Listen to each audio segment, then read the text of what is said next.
Hi, I'm Vicky and I'm the LIFEquake Project Officer in Pembrokeshire. This week we have some exciting work starting on Dowrog Common. Dowrog sits just outside St David's as an 101 hectare site designated SSSI and SAC, and is made up of wet and dry heath, Millennium meadows and peat bog habitats like transition mire. We are starting to do works to encourage transition mire habitat formation on an area of the site called Dowrog Pool. So for the contractors to access the site without doing too much damage to the SSSI, we are laying down bog mats to help the machines to move across the site. The bog mats are large slabs of wood which are placed on top of the vegetation. These allow the weights of the machines to be spread out over a larger area and prevent them from sinking into the ground and damaging the vegetation underneath. Now that the bog mats are in place and the contractors can easily and safely access the site, the contractors are busy mowing the areas before we start scraping. So we're doing this so that one, the guys driving the digger and the dumpers know where to scrape, but also to make it easier to remove the vegetation. The tussocks here are all quite large, so cutting everything short before we start just makes things a little bit easier and make sure there are no hidden surprises hid underneath the tussocks. Dowrog Pool sits on the northwestern side of Dowrog Common and fills a low-lying depression in the ground. It has quite an interesting history. It's believed that Dowrog Pool was connected to the nearby mill in Rodyard. It's possible that Dowrog Pool was deepened through human activity and was used as a holding area for water for the mill.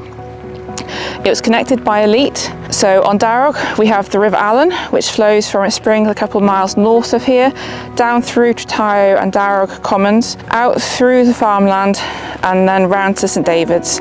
It flows right down next to the cathedral and then out to the sea at Porthclais. A little bit further upstream from Dowrog, a mill leat was used to siphon water off from the River Allen. This leat then crossed Dowrog and flowed down to the mill. When it was near Dowrog Pool, the overflow water flowed into the pool, keeping it topped up at around 6 hectares of open water. Then there was another drain that took water from the pool back into the leat when the water levels were lower during the summer. The leat here has been flowing for hundreds of years. Back in the 40s, it was decided to block the leat up. Since then, there's been less water coming into the Dowrog Pool, which means it has now silted up and vegetated over.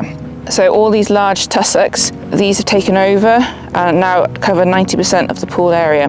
We are going to be clearing back vegetation towards the northern end of the pool where it is still the wettest. This will be to kind of mimic conditions to start transition mire habitat formation.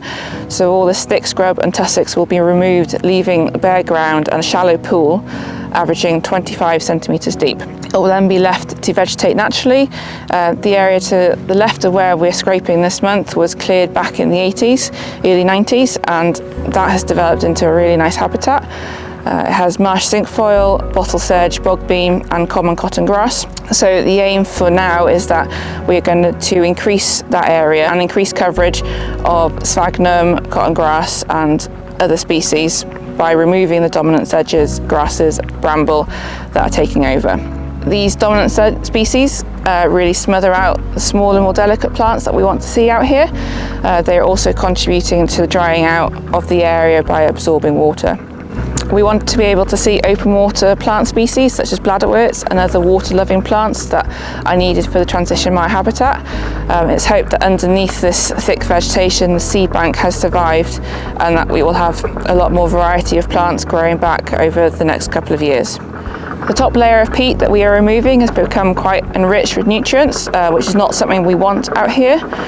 Peat bogs generally have quite low nutrient levels, so the plant species that we want to see here like those conditions, so low nutrients and waterlogged conditions. The introduction of nutrients from outside sources encourages the bigger dominant plants to grow faster, smothering out smaller ones.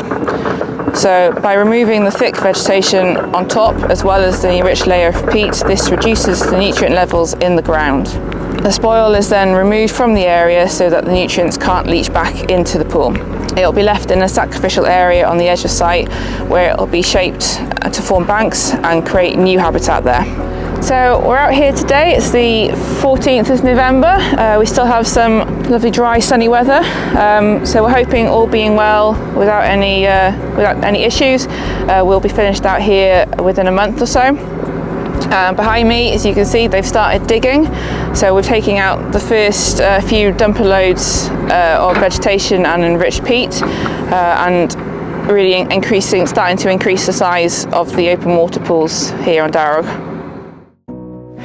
Hi, welcome back to Dowrog. We're here just a week later. It's the 21st of November, and amazingly we are just wrapping up the work on the transition mire scrapes here. So behind me you can see the contractors have cleared an area. It's roughly just under a hectare. They've done a fantastic job, and the bog mats that I mentioned before have been absolutely amazing and worth having. They've really saved the vegetation and the site from too much damage. So behind me you can see the area that's been cleared. The mounds that are sticking up out of the water are there to hopefully try and break up any kind of wind and wave action across the pond. It'll give more of a microclimate habitat, provide some sheltered areas for vegetation to attach onto and start growing. The work we're doing here is to encourage the transition mire habitat formation. So to do this we've had to remove the greater tussock sedge, which was dominating the area, and also the willow scrub as well. And that will allow smaller, more delicate plants like the sphagnums and bottle sedge and bogbean to have space to be able to thrive. My name's Chris Lawrence, and I'm the Senior Conservation Officer for Natural Resources Wales in Pembrokeshire. And I've been involved in this site, Dowrog Common, for quite a long time now in one way or another, both with NRW and even in a previous life with the Wildlife Trust before that as site manager. And in all that time, this has got to be the most sort of significant management interventions we've seen on the site, and I'm delighted with the way it's turned out. The Life team have done a fantastic job in organising this contract, and the contractor has done a fantastic job in delivering it. We're really lucky that we've had a good spell of weather while we've been doing the works. I'm really pleased that Vicky organised putting down all the bod mats to move the material on and off the site. It would have made such a mess without that, and I'm really looking forward to seeing how the open water, how the scrape settles down over the forthcoming year, and what it looks like after it's had time to naturalise a little bit in the summer.